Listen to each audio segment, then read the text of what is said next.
ಮತ್ತು ಕೆಳಗೆ ಕೊಟ್ಟಿರುವ ಮಾಹಿತಿಯನ್ನು ಆಧರಿಸಿ ಪತ್ರ ಬರೆಯಿರಿ.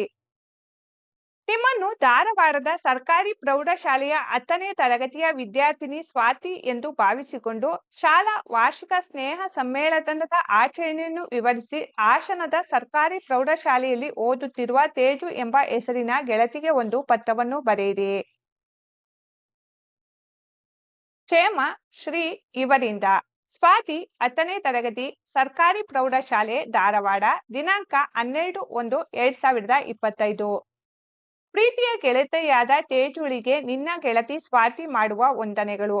ನಾನು ಇಲ್ಲಿ ಕ್ಷೇಮವಾಗಿದ್ದೇನೆ, ನೀನು ಅಲ್ಲಿ ಕ್ಷೇಮವಾಗಿರುವೆ ಎಂದು ನಂಬಿರುತ್ತೇನೆ. ನನ್ನ ವಿದ್ಯಾಭ್ಯಾಸ ಇಲ್ಲಿ ಚೆನ್ನಾಗಿ ನಡೆಯುತ್ತಿದೆ. ವಾರ್ಷಿಕ ಪರೀಕ್ಷೆಯಲ್ಲಿ ಹೆಚ್ಚು ಅಂಕ ಗಳಿಸಲು ವೇಳಾಪಟ್ಟಿ ತಯಾರಿಸಿಕೊಂಡು ಓದುತ್ತಿದ್ದೇನೆ.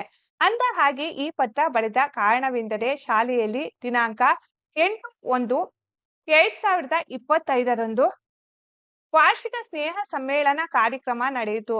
ಅಂದು ಕಾರ್ಯಕ್ರಮಕ್ಕೆ ಖ್ಯಾತ ಸಾಹಿತಿ ಎಸ್.ಎಲ್. ಭೈರಪ್ಪನವರು ಅತಿಥಿಗಳಾಗಿ ಆಗಮಿಸಿದ್ದರು. ಅವರು ತಮ್ಮ ಅತಿಥಿ ಭಾಷಣದಲ್ಲಿ 10ನೇ ತರಗತಿಯ ಓದಿನ ಮಹತ್ವ ಹಾಗೂ ಸಾಹಿತ್ಯ ಆಸಕ್ತಿ, ರಚನೆ, ಸಂಶೋಧನೆ ಹಲವು ವಿಚಾರಗಳ ಕುರಿತು ಅತ್ಯುಪಯುಕ್ತವಾದ ಮಾಹಿತಿ ನೀಡಿದರು. ನಂತರ ವಿವಿಧ ಸಾಂಸ್ಕೃತಿಕ ಸ್ಪರ್ಧೆಗಳಿಗೆ ವಿಜೇತರಾದವರಿಗೆ ಅವರು ಬಹುಮಾನ ನೀಡಿದರು.